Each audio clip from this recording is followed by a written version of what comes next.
Aaron. Yeah. Why didn't you say it the first time I said Aaron? Because it's pronounced Aaron? You done messed up, Aaron! Aaron here. Thanks for joining me, everyone, and welcome back to the channel.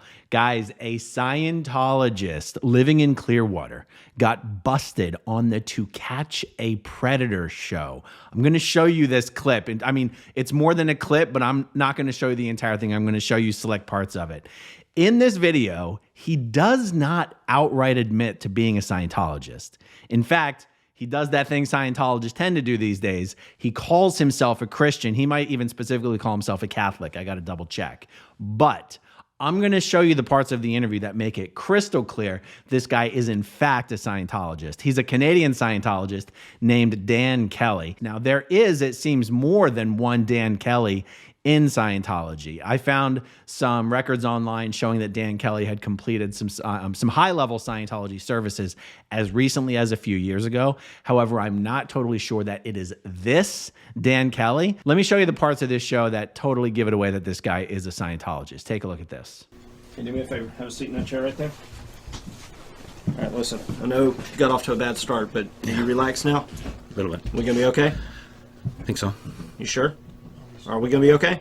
Yeah, we're a bit fine. All right. There's an investigator who wants to talk to you for a couple of minutes, all right? Okay. All right, just relax. Okay. Does your wife ever use the computer? She's not home right now. She's out of town. Oh, she is? She works in LA right now. Oh, does she fly back and forth? Yeah. Well, that's pretty neat. Does she work in your business with you? No. No, she has her own business? What kind of stuff does she do? She works for another company that markets products. Oh. Yeah. So you guys have two separate businesses? Mm-hmm. Do you pass each other in the door, pretty much? with your Sometimes. business? So who does most of the traveling? We both do our fair amount. Do you? Yeah. What kind of stuff do you buy and sell? Or Lamps, running shoes, cream products. do you work off of eBay or just No. you have your own business? Mm-hmm. What's the name of your business? Mm-hmm. Very cool. Do you advertise? Sometimes. So have you ever been to Daytona before? Nope. This is your first time? Yeah. Did you drive from Clearwater to here? Yeah. It's a long drive. Yeah. How long did it A couple take? hours.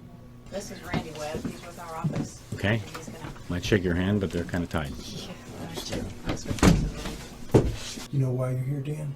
Yeah. Why I've been told I've been charged with these charges here. Okay, and you've advised Investigator Reith that you would be willing to talk to us and answer Yeah. some questions. Mm-hmm. Well, let me ask you. My first question to you, sir, is why are you here? I was going to have dinner and maybe go to a movie with a young lady. With who? Well, the name she gave me was Amber. Okay, and how did you meet Amber? On the internet. Okay, Mm-hmm. and do you have any idea how old Amber is? She said she was 13, And how old are you, sir? 45. You're 45. Mm-hmm. You drove all the way over here from Clearwater? Mm-hmm. Do you have any other reason to come over here to the Flagler Beach area? Other than to meet No, someone who you thought was 13-year-old Amber? no, Dan, you ever been arrested before? not since a teenager. Have you ever had any kind of psychiatric treatment? No, I won't. When you say you won't, what do you mean? I won't submit to psychiatric treatment. Why? Personal beliefs, that's all. But yet you acknowledge that you might have a problem. Yeah, You said but it's not kind something of a that's- compulsion, you said. It's not something that a psychiatrist is going to help me with. Who do you think could help you? I'll reserve that for my own. I mean, Do you go to church? not currently, no. Have you ever? You have any kind of religious background? Sure. What can I ask what it was? I was about? born and raised a Catholic. Mm-hmm. But you're not a practicing Catholic? A little obvious here. Not necessarily. They got priests that get Yeah. problems with this. Yeah, but they're not practicing Catholics, I'm sorry. Well, yes, I Yeah. agree with you. You know, but no, you don't. So you don't really have any kind of spiritual background. I have a very heavily spiritual background. I'm not currently, obviously, I'm off the rails. But you don't feel like you need any kind of psychiatric help or counseling. I need Let's help. put it I that need way, counseling. Yeah, absolutely. Yeah, absolutely. But I won't subject to psychiatric counseling. I've had personal relatives that have, just personal experience. That's not the road I would go. That's all. What if the court told you had to go through some kind of court-ordered counseling program? Does that sound good? Would that be okay with you? It depends on the nature of the counseling, I Do you suppose. feel like you might need it? Well, Look where you're at. you know, You feel like who doesn't need counseling? Well, I agree. Whether But there's whether a this difference, though, whether saying- this is enough to snap me out of it, I think it might be. All right. Well, that's everything I found in the interview that is indicative of his involvement in Scientology. So we've got a 40-something-year-old, seemingly successful business owner, originally from Canada, lives full-time in Clearwater, had lived, as of this point, had lived in Clearwater for 20 years, whose wife, for some reason, works and sort of lives in California and Los Angeles. I thought I heard him say his grown children also live and work in Los Angeles, although it might not have been in the clips that I just used. The fact that he describes himself as very spiritual and completely against even considering any form of psychiatric therapy is pretty much a dead giveaway that the guy is a Scientologist. Of course, the fact that he lives in Clearwater and he has the LA connections, all these things together, there's no doubt this guy's a Scientologist. Also, I would have to say that it looks like he has done probably a good amount of Scientology auditor training. You'll notice how he seems to have a particular skill for maintaining natural, relaxed, and friendly eye contact. That really is what Scientologists practice doing on a communication drill in Scientology called TR0. In popular media, popular culture, you'll hear TR0 described as sitting in a chair and staring at someone else. But that description doesn't really do TR0 justice, because I think you'd probably agree that there's a difference between staring and maintaining natural, relaxed, and friendly eye contact. What he is doing throughout this interview, I would have to say, it sounds a little funny, is actually pretty darn good TR0. And that is not natural or normal or perhaps common is the word I'm really looking for. He doesn't seem particularly flustered given the remarkably startling circumstances he finds himself in. He really reminds me a lot of Marty Byrde in the Ozarks. He looks a lot like Jason Bateman, actually.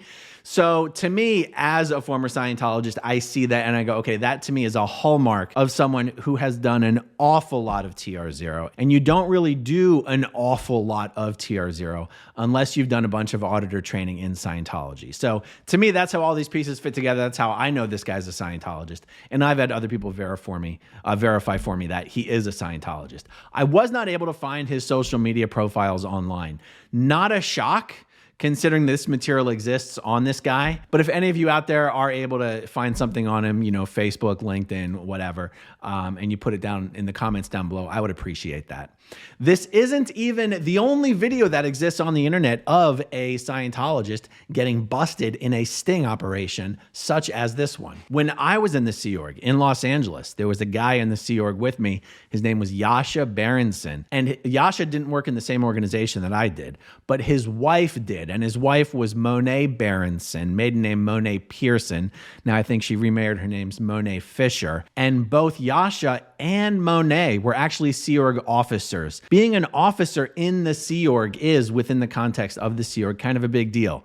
It's not just a piece of cake to be promoted up to the level of officer. Well, Monet was kicked out of the Sea Org and declared a suppressive person for cheating on Jasha and having an affair with her junior, who was, drumroll please, under the age of 18. So Monet and the underage Sea Org member who she had the affair with were both expelled from the Sea Org, expelled from Scientology, and declared suppressive persons, and sent out to some far-flung organization to work their way up through the steps to get back into good graces with Scientology. Jasha, at some later point, just left the Sea Org. Both Monet and Jasha end up getting busted for essentially the same type of activity.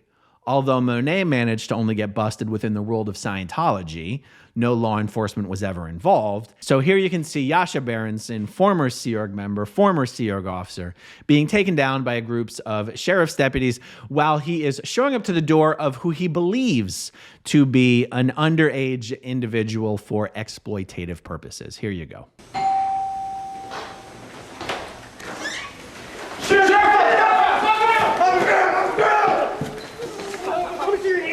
Let me see your hands!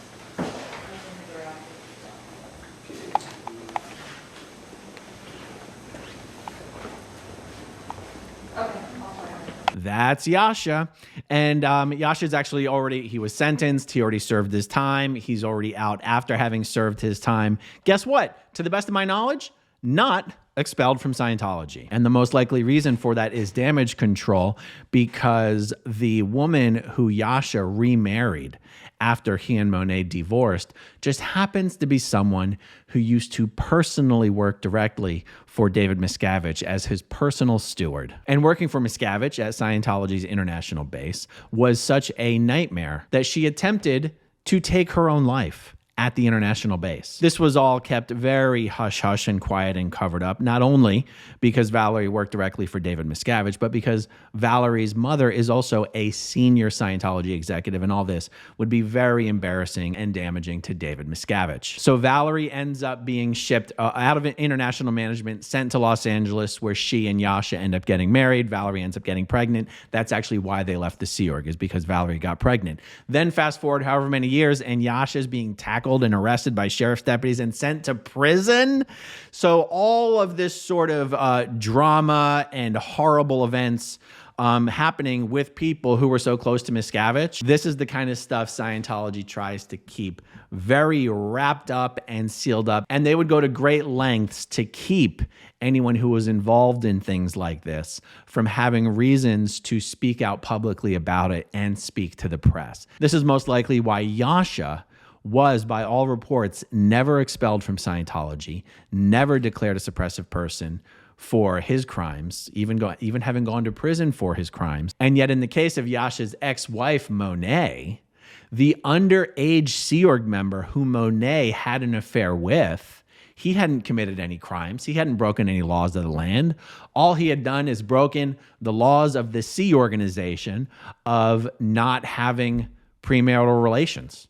That was enough for him to get expelled from Scientology. But Jasha could go to prison for crimes involving minors, and he doesn't get expelled from Scientology.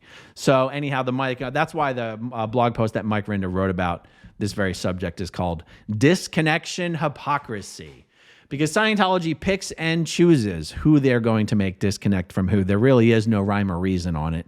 It really doesn't have anything to do with quote-unquote standard LRH policy anymore. It's pretty much all at the whim of David Miscavige and what's best for him. So some pretty crazy stuff today, but I think stuff like this deserves to be highlighted and exposed. And so when I find things like this, that's exactly what I'm going to do. All right, everybody, thank you for watching. Thanks to everybody who watches until the very end, and I'll talk to you soon. Okay, if you want to see my rock and roll songs, click right on this guitar. And if you want to see a different one of my videos,